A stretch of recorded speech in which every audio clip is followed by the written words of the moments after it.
అంటే ఇప్పుడు దొంగతనం చేసి ఇంట్లోకి వెళ్ళినప్పుడు తాళాలు మిత్తెల కింద ఉంటాయా? మెత్తల కింద ఏం సామాన్ ఉండదు సార్. ఏదైనా సెల్ఫ్లలో ఏదైనా బట్టల కింద ఇది కిచెన్లో కానీ అక్కడికే పెడుతురు. ఒక ఉప్పు డబ్బులు అక్కడికే పెడతారు తాళాలు. బీరువా కింద ఇక్కడ కింద ఉంటుంది, అక్కడ సైడ్లో ఏదైనా పెడతారు. ఉదయం చూసుకోకుండా ఉదయం పడుకొని రాత్రులు తాళాలు వేసిన దొంగతనం చేసుకొచ్చి ఆ సొత్తులు బాగా మార్వాడికి ఇచ్చావు. అలాగే సికింద్రాబాద్, ఉప్పల్, అంబర్పేట చేస్తావు. రామంతపూర్. అప్పుడు నీకు పెళ్ళి అయిందా? కాలేకున్నప్పుడు సార్. పెళ్ళి కాదు. పెళ్ళి ఎప్పుడైంది?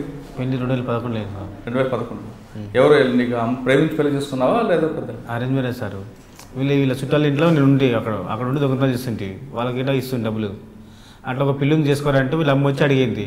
అడిగితే దొంగనికి ఎవరికి ఇస్తారని చెప్పి చేసుకున్నా, ఒప్పుకున్నా. అట్లా మా ఇంట్లో తెలియదు సార్. వీళ్ళ అమ్మ వచ్చి. ఎలా జరిగింది అంటే మా అత్తమ్మ వచ్చింది సార్. వచ్చి మా అమ్మకు అన్నది, ఎట్లా నీ బిడ్డ ఉందిగా, పెద్ద బిడ్డకి ఇచ్చి ఎట్లా మీ ఆయన తాగుతూ ఉంటాడు, నీకు చేయడం మీకు చేత కదంటే ఈయన తీసుకొని ఆమె వచ్చింది. సరే ఇచ్చి చేస్తా అని చేసింది. మా అమ్మకు అన్నీ తెలుసు సార్, తెలిసి వేసి ఇచ్చింది నాకు. అంటే దొంగని తెలుసు? మా అమ్మకు తెలుసు. నీకు తెలియదు? నాకు తెలియదు. మీకు చెప్పలేదు? చెప్పలేదు. నేను వద్దు, ఇంత తెలియదు, చిన్న వయసు సార్, 13 సంవత్సరాలు ఉండిను అంతే. అయితే ఇంకా పొడుగు 7th చదువుతుండే సార్. పొడుగున్నందుకు అందరు ఇంత వెళ్ళి ఇంకా నీ బిడ్డకు పెళ్ళి చేయలేవా, పెళ్ళి చేయలేవా అని చేసి ఇచ్చాను. నాకు ఇష్టమే లేదు సార్ అప్పుడు పెళ్ళి అనేది. ఆమె అంతా ఆమెనే వేసి ఇచ్చింది. అంటే దొంగ విషయం నీకు తెలియదు కానీ మా అమ్మకు తెలుసు. పెళ్ళైన తర్వాత ఆమెనే చెప్పింది, 3 దొంగనే వేసి ఇచ్చిన, అది కావాలని వేసి ఇచ్చారు మా ఇంట్లో. ఎందుకు? మా ఇంట్లో నేను నచ్చాను, ఇప్పటికీ నచ్చాను. మీ అమ్మగారికి కూడా? ఎందువల్ల?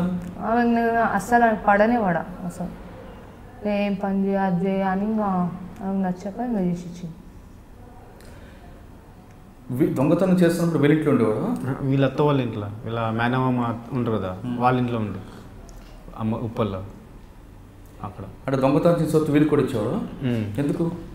వాళ్ళ ఇంట్లో ఉండే కాబట్టి ఇస్తుంటే, ఖర్చు పెడుతుంది పైసలు. అవి ఏం ఇచ్చేవాడు? పైసలు వాళ్ళే బంగారం గిరిపెట్టి ఇస్తారు ఏదైనా షాపులలో. అవి డబ్బులు వాళ్ళకి ఇస్తుంటాయి అంతే. మరి పెళ్ళైన తర్వాత దొంగతనంకి వెళ్తున్నప్పుడు ఎప్పుడు తెలిసింది దొంగ అనే విషయం? అంటే పెళ్ళైన తర్వాత పాప పుట్టిన తర్వాత తెలుసు సార్. అంతకుముంచి నేను పట్టించుకోతుండే.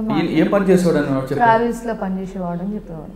సరే అని నైట్ 9 గంటలకు వెళ్ళేటోడు, 4-5 గంటలకు వచ్చేటోడు. 2-3 సార్లు ఒకసారి 20,000 ఇచ్చిండు, ఒకసారి 10,000 ఇచ్చిండు.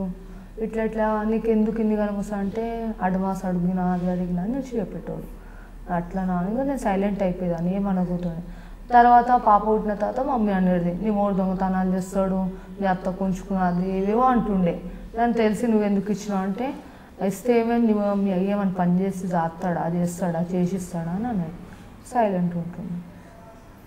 అంటే రాత్రులు వెళ్ళి ఉదయం ట్రావెల్స్ పని మీద వెళ్ళి వచ్చేవాడు. అంటే బంగారం తెచ్చేవాడా, డబ్బులుగా ఒకటి? డబ్బులే తెచ్చేవాడు సార్. నేనైతే 1 year దాకా డబ్బులే తెచ్చాడు. వారానికి 5,000 ఇట్లా, నెలకు 10,000, అప్పుడప్పుడు 20,000 ఇట్లా తెచ్చేవాడు. బంగారం తెచ్చి నాకు చెప్పేటోడు కాదు, అవే గిరిపెట్టి నాకు ఇచ్చేటోడు. మరి దొంగతనం చేస్తూ కాకుండా దొంగగా అక్కడ తెలియకుండా ట్రావెల్స్ అడ్వాన్స్ తీసుకొచ్చి ఇచ్చేవారు కాబట్టి నీకు పెద్ద అనుమానం రాలేదు? అనుమానం రాలేదు. మరి ఈ దొంగ అనే విషయం ఎప్పుడు తెలిసింది? పాప పుట్టిన తర్వాత హాస్పిటల్ ఉండే సార్ నేను, ప్రైవేట్లో వికారాబాద్లో. అయితే ఇంకా డబ్బులు కట్టాలి అంటే అప్పుడు కొన్ని విషయాలలో తెలిసింది. ఇంట్లో బంగారు చిట్టీలు దొరికినాయి, ఇవన్నీ ఇంతగానో బంగారు చిట్టీలు నీ దగ్గర ఎక్కడే అంటే చెప్పేవాడు కాదు. మా అయ్య కాదు, ఇట్లా వేరే వాళ్ళే ఇట్లా ఇచ్చిర్రు ఫ్రెండ్స్ అంటే సరేలే అంత పట్టించుకోబోతుండే.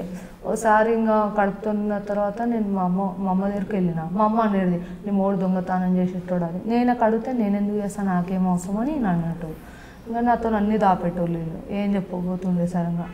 తర్వాత ఒకసారి నా బండి కొనుక్కున్నాడు. బండి కొన్న తర్వాత బండి ఆర్ట్స్ ఇంటికి వస్తుంది కదా సార్, అట్లా ఆర్ట్స్ గురించి ఫోన్ చేసిర్రు పోలీసు వాళ్ళు. ఫోన్ చేస్తే నాకు తీసుకొని వెళ్ళారు, చిక్కడపల్లి పిఎస్లో వెళ్ళాడు. నా ఫోన్కి ఫోన్ వచ్చింది, బండి ఆర్ట్స్ వచ్చింది అమ్మ, ఇట్లా బాద్రపుర జూ పార్క్ ఆడ అని అంటే సరేలే అని నేను ఏం చేసాను. అప్పటికి నేను కడుపుతోనున్న తర్వాత డెలివరీకి ఇంకా టైం ఉంది అనగానే ఈయన వెళ్ళిన తర్వాత ఏమైనా సీన్ ఎందుకు పోయినావు అంటే, ఏం లేదు నేను దొంగతనాలు చేసిన అందుకోసం నాకు తీసుకోవేనా అని అన్నాడు. అన్న తర్వాత ఏం దొంగ చిక్కడపల్లి పిఎస్ ఫస్ట్ పిఎస్ అదే సార్. చిక్కడపల్లి పిఎస్కి వెళ్తే ఏమైంది సార్ అంటే మీ ఆయన దొంగతనాలు చేసేటోడు నీకు తెలియదా అది మాకు తెలియదు సార్. అప్పటికి నీకు తెలియదా అది లేదా ఇది లేదా అని మాకు తిట్టేటోళ్ళు సార్. అది డబ్బులు తిడుతుండే పోలీసు వాళ్ళు. మీకు తెలియలేదా దొంగ సొమ్ము మీరు ఎట్లా పెడతారు అది కానీ వీళ్ళు తప్పు చేస్తే మాకు లంచ్ తెచ్చిన వాళ్ళని మాకు అడ్డవులో తిట్టేటోళ్ళు సార్. మాకు ఘోరంగా తిట్టేటోళ్ళు. వారం రోజులు పిఎస్లో కూర్చోబెట్టుకోరు సార్. మాకైతే కడుపుతూ ఉంటే నేను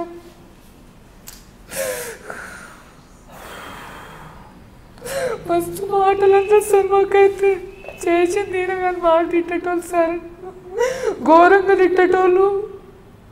ఇల్లు వచ్చి ఇంట్లో మొత్తం దాచి అందరు ముంగట ఇజ్జత్ తీస్తుంటే సార్ పోలీసు వాళ్ళు వచ్చి కాలు మొక్కినా కాళ్ళతో దన్నారు సార్. ఇప్పటికీ గుర్తుకుంది నాకు.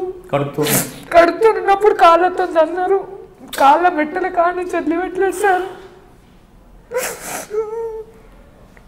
వారం రోజులు రాజన్న సీసెస్లు కూర్చోబెట్టుకోరు సార్. నాకు మా చిన్న పాపకు పెద్ద పాప ఉండే పుట్టి 2 years అవుతుంది. ఆమె నాకు 2 కూర్చోబెట్టుకుని ఈయనతో పుస్తల తాడు నుంచి అన్ని తీసుకో. అసలు ఈయన ఏమి వేయలేడు సార్. కాళ్ళు 2 పుస్తలు వేసి నాకు ఏమి మెట్టెలు పట్టి అన్నీ తీసుకోరు సార్. మస్తు బాధ పెట్టారు సార్. మాకైతే ఏ ఇంట్లో ఉండని ఇంటికాడికి నేను తీసుకొని వస్తే బేడీ తీసుకొచ్చి బియ్యం కాడ నుంచి అన్ని రాసింది తీసుకుపోయారు సార్. అసలు ఈయన ఏమి వేయబోతుండే ఎన్నిసార్లు చెప్పి నేను పోతుండే సార్. చిక్కడపల్లి పోలీస్ స్టేషన్లో మొదటిసారి వెళ్ళినప్పుడు కడుపుతో ఉన్నప్పుడు వారం రోజులు పెట్టారని చెప్తున్నాను కదా. తర్వాత బయటికి వెళ్ళకి వచ్చాము. బయటకు నేనే బెయిల్ తీసిన సార్. బెయిల్ తీసి వద్దు చెయ్యకంటే పోలేడు సార్. పోకపోయినా మళ్ళీ ఇంటికాడికి వచ్చి నైట్లో 12-1 బెయిల్ మీద బయటకు వచ్చి మళ్ళీ దొంగతనం చేశారు. పోలేడు సార్. అప్పుడు నా దగ్గర ఉండే మమ్మీ వాళ్ళ ఇంటికి వెళ్ళినాం మేము. వెళ్తే మా అమ్మ నేను అందం కూర్చో అన్నం తిని పండుకున్నాం సార్. గేట్లు దుంకొచ్చి నాకు తీసుకొని వెళ్ళి సార్. మళ్ళీ నల్లగుంటోళ్ళు మలకపేటోళ్ళు సార్. అంత ఐడియా లేదు. తీసుకోపోయి మళ్ళీ కొట్టి మళ్ళీ రిమాండ్ చేసారు సార్. అప్పటికి మళ్ళీ అప్పుడు ఏం చేయకపోయినా తీసుకోతుండేది సార్. మస్తు ఇబ్బంది పెట్టారు సార్ మాకైతే. చిక్కడపల్లి పోలీస్ స్టేషన్ బెయిల్ మీద బయటకు వచ్చిన తర్వాత మళ్ళీ దొంగతనం చేసావా చేయలేదు? చేయలేదు సార్. వారం దాకా చేయలేకుంటే. అప్పటికి ఎన్ని దొంగతనం చేస్తావు? అప్పటికి 2-3 చేసినట్టు. చేయకుంటే ఇంటికి వచ్చి బెయిల్ మీద బయటకు వచ్చి కదా సార్. మా అమర్పేటలో పట్టుకుపోయారు వచ్చి. చేయకుండా పట్టుకుపోయారు వచ్చి కదా సార్. పట్టుకపోయి మళ్ళీ పాత కేసులు ఉండే అవి నా మీద వేసి పంపించి లోపలికి వచ్చారు. అంతే. మరి రికవరీ ఉండాలి కదా. లేదు వాళ్ళ దగ్గర బైక్లు ఉంటాయి కదా సార్. పాత అవి వేసి పంపించారు. అంటే నువ్వు తాళాలు పగలు కొట్టిన కాకుండా 2 వీలర్ కూడా దొంగతనం చేస్తావు. నేను చేయలేదు. చేసేది ఒకటైతే 15 కేసులు వేసి పంపుతుంది. చిక్కడపల్లి పోలీస్ స్టేషన్లో మీ భార్య కడుపుతో ఉన్నప్పుడు పోలీసులు కడుపు తన్నేవారు. అప్పుడు చేసేది. అప్పుడు చేసిన నీకు బాధ అనిపించలేదు? అప్పుడు నమ్ము కూడా చూడలేదు సార్. లోపల వేసాను నన్ను అక్కడ. ఈయన కలవనీయబోతుండే సార్. మాట్లాడనీయబోతుండే సార్. అది అట్లా చేసి రాజనగర్లో అట్లా చేసి సార్. మస్తు ఇబ్బంది పెట్టారు మాకైతే సీసీస్ వాళ్ళు. ఇప్పటికీ మేము షాప్ కాడ కూర్చుంటాం కదా సార్. పిల్లలకు తీసుకొని నైట్లో కూర్చుంటాం సార్. గంగారెడ్డి సార్ పెట్టించాడు మాకు. ఆయన మాకు మంచి హెల్ప్ చేసిండు సార్. కానీ వేరే వాళ్ళే మాకు తిడుతూ ఇప్పటికీ అంటారు మళ్ళీ కేసులు వేస్తాం అవి వేస్తాం అని బెదిరిస్తూ ఉంటారు సార్ మాకైతే.